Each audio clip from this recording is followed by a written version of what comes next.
Hello mga kanegosyo, welcome again sa ating YouTube channel. Good morning po sa ating lahat. Kumusta naman po kayo dyan? Sana naman po ay maging okay ang araw natin ngayon. Ang oras po natin, alas 8:31 na po ng umaga ngayon. Katatapos lang po ng ulan, katatapos lang din po naming mamili. Namili po kami galing palengke. Ngayon lang po kami natapos, medyo tanghali na kasi may umulan nga po. Ang ulan po ay pasulpot-sulpot. Kaya magdala po tayo ng payong kapag tayo ay lalabas. Ngayon po ay pwede na po tayong mag-vlog. Wala na po kasing bumibili pa sa amin. Tinatamad pang lumabas ang mga tao at umuulan pa po ng mahina sa labas. So, ang i-share ko po sa inyo ngayon ay simple tips kung paano po natin mapapalago ang ating mga sari-sari store business. Ito po yung 7 step para malaman mo ang mga tips kung paano mapapalago ang ating sari-sari store business. Kaya kung gusto mong malaman at matutunan to, tapusin mo ang video nito.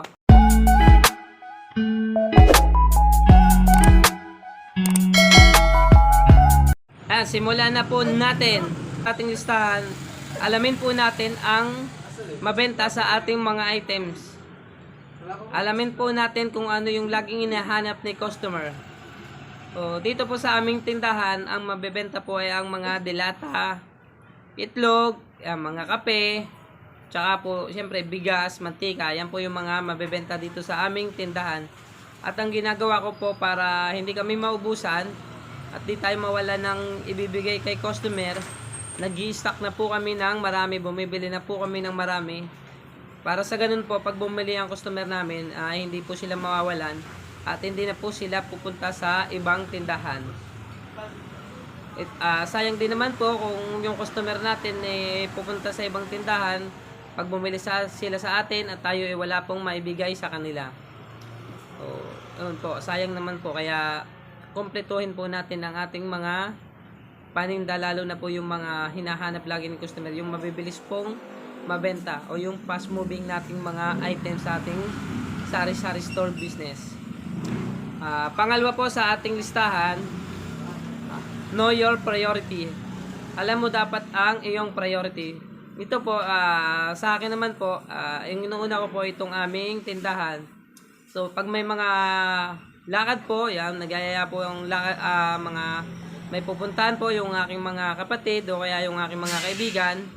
Paminsan-minsan ay tumatanggi rin po tayo para tayo ay para hindi po tayo magsarado, kasi sayang naman po kung magsasarado tayo dahil lang po sa may pupuntahan po tayo, sayang naman po yung mga customer natin bibili. So sayang po yung benta, maaari po yung mga customer natin ay pumunta po sa ibang tindahan. Kaya alam po dapat natin yung mga priority natin sa ating sari-sari store business. Okay na, kailangan po natin na tumanggi sa kanila, gawin po natin para hindi po tayo hindi po mawalan tayo ng customer. So matuto po tayong tumanggi or humindi sa mga nagyayaya po sa atin sa mga lakad-lakad. Yan, matuto po tayong humindi or tumanggi sa kanila kasi para din naman po yung sa ating tindahan. So alam po dapat natin yung ating mga priority sa ating tindahan. So unahin po natin ito para yung mga customer natin ay hindi naman po umalis at pumunta sa iba.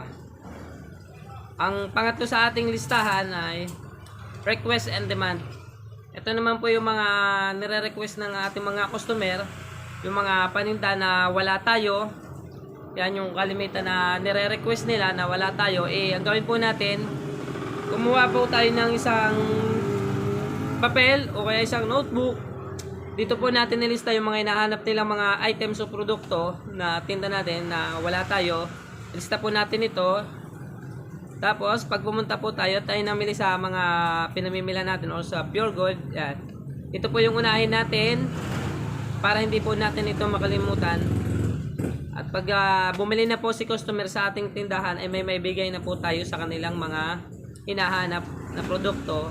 At yun nga po, para hindi na sila umalis at pumunta pa sa ibang tindahan. And siyempre yung mga hinihingi ng mga customer, yan, halimbawa po hindi nila yan, bumili po sila sa atin ng marami at hindi nila kayang buhatin to, so tulungan po natin sila para naman po sila ay yan, para po sila ay masayahan sa ating mga binibigay na serbisyo, o kaya naman po ay sagutin natin yung kanilang mga katanungan pag sila may tinatanong sa ating mga paninda. Okay, number 4 sa ating listahan, dapat marunong po tayong makipag-usap. Yan po, dapat marunong po tayong makipag-usap sa ating mga customer. Ito naman po yung ginagawa ko. Pag yung may mga customer po na tinatanong na items, kung anong hinahanap nilang item sa aming paninda, yan po, sagutin po natin siya ng ayos. Tapos, pag nagtatanong po siya kung anong kailangan nito para sa pagluluto, anong mga sahog, yan, sasagutin po natin siya. Siyempre, dapat alam din, meron din po tayong alam sa pagluluto para pag nagtanong yung mga customer, halimbawa po yung bibili po sila ng mga corned beef, o ano po ba mga sasahog dito, o kailangan natin malaman din po yung mga isasagot natin para yung mga customer naman po, yung mga hindi pa marunong magluto at yung hindi alam ang mga sahog, masagot po natin. So, importante po yan, lalong-lalo na sa mga customer na hindi pa marunong magluto at hindi alam ang kanilang mga sahog. So, dapat marunong tayong makipag-usap sa kanila para sila po ay masatisfy sa ating mga tindera o sa ating mga tindera. Yan, dapat meron po tayong maisasagot sa kanilang mga katanungan. So, dapat marunong po tayong makipag-usap and maging magalang tayo at mainahon. So, dapat lagi po tayong mainahon at magalang, wag po tayong maging bastos sa kanila kasi sila po yung nagbibigay sa atin ng mga benta. So, ang panglima naman po sa ating listahan,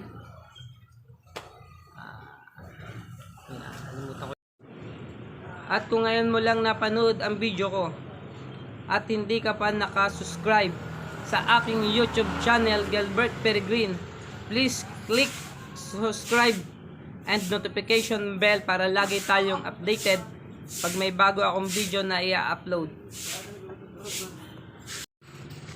Panglima sa ating listahan, quality product. Ito naman po yung mga ginagawa ko sa aming mga paninda. Dito sa aming sari-sari store, meron po kami dito mga tindang gulay. Yan po, para maging quality po itong gulay namin, siyempre ang ginagawa po namin yung mga fresh na gulay po yung aming tinitinda. Nililinisan po namin ito.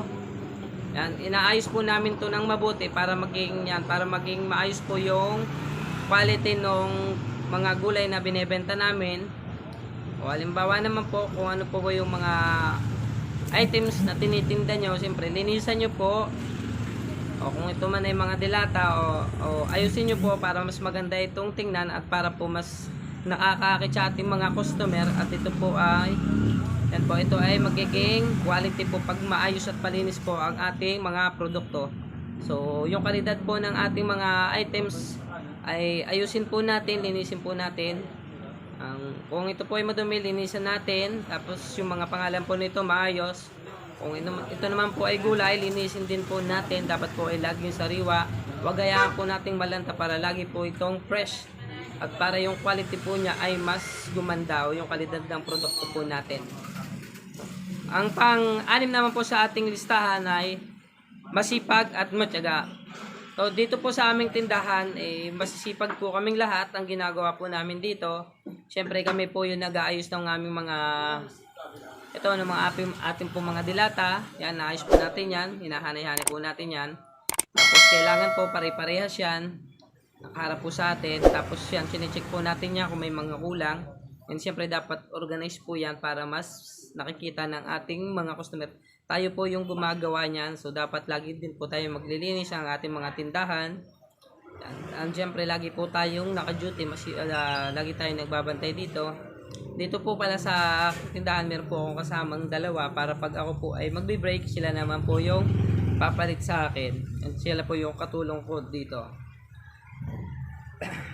So, kailangan po nating maging masipag sa ating mga tindahan para po magawa natin yung mga dapat nating gawin dito. Tulad ng mga paglilinis, pag-ayos ng mga ating paninda, organize, sorting po natin, yung ganyan po. So, yun po yung dapat natin gawin. So, sa tiyaga naman po, so, dapat matyaga po tayo. Kung kailangan po natin magbukas buong maghapon, magbukas po tayo. Kung kahit wala po tayong kasama, magbukas rin po tayo. Dapat kaya po natin yan. Ako po kasi pag minsan wala po akong kasama dito sa aking tindahan, pag nag-video po yung aking kasama, so ako po nagtitinda, hindi po nagsasarado. Minsan po hindi ako natutulog, so tiyaga-tiyaga po. At maaga po kami namimili ng mga aming paninda, so kailangan namin gumising ng mga alas 4. Maaga po kami nagbubukas, kahit po kami naantok pa, nagbubukas na po kami. Kasi sayang naman po yung mga bumibili na mga kailangan nila, lalo po sa umaga, yung mga nanay na bumibili ng pangbaon ng kanilang mga anak. So sayang po yung benta kung hindi tayo magbubukas ng maaga. At sa gabi naman po, ganun din. Tanghali, sa gabi, yan. Hindi po agad kami nagsasarado. Nagsasarado po kami mga 9 kasi hinihintay po namin yung mga customer na galing trabaho na bumibili po sa amin. Yung mga late na po kung umuwi. And syempre, last not but the least, number 7 sa ating listahan, ay magtiwala tayo sa Diyos. Siyempre, magtiwala po tayo sa Diyos na siya po yung nagbibigay sa atin lahat ng blessing na meron tayo. O magtiwala lang po tayo sa Kanya at bibigyan niya po tayo ng mas marami pang blessing. At siya po yung nagbibigay sa atin ng mga hinihiling natin sa Kanya. And siyempre naman po, kung hihiling naman po tayo sa Kanya na nagabayan tayo sa ating sari-sari store, sa ating tindahan, siyempre samahan po natin ito ng trabaho. Gawin po natin kasi kung hihiling tayo ng hihiling sa ating Panginoon tapos hindi naman natin ito gagawin, ay wala rin po. Nasa atin po yun, sa atin po yun, tayo po ang gagawa. Hindi lang po hiling po tayo ng hiling sa ating Panginoon na tayo tulungan sa ating sari-sari store na lumaki at lumago, pero hindi naman po ito natin ginagawa. Siyempre nasa atin po yung gawa. And siyempre magtiwala lang po tayo sa Kanya at tayo ay Kanyang tutulungan at ibibigay niya ang mga hinihiling natin sa Kanya. At ito po yung mga blessing na binibigay sa akin ng Panginoon. Binigyan niya ako ng sari-sari store and thankful ako sa Panginoon na binigyan tayo nito. And syempre ito po yung ginagawa ko, pinadalaki ko pa po itong simple business sari-sari store namin. Syempre kung nakatulong naman po ang video na to sa inyo, huwag nyo naman pong kalimutang na mag-share, comment, and click subscribe and notification bell para lagi po tayong updated pag may bago tayong upload na video. And maraming salamat po sa inyo mga kanegosyo. Tabangan nyo na lang po ulit ang bago kong upload na video. Yan. Thank you po sa ating lahat mga kanegosyo. God bless all po. Thank you.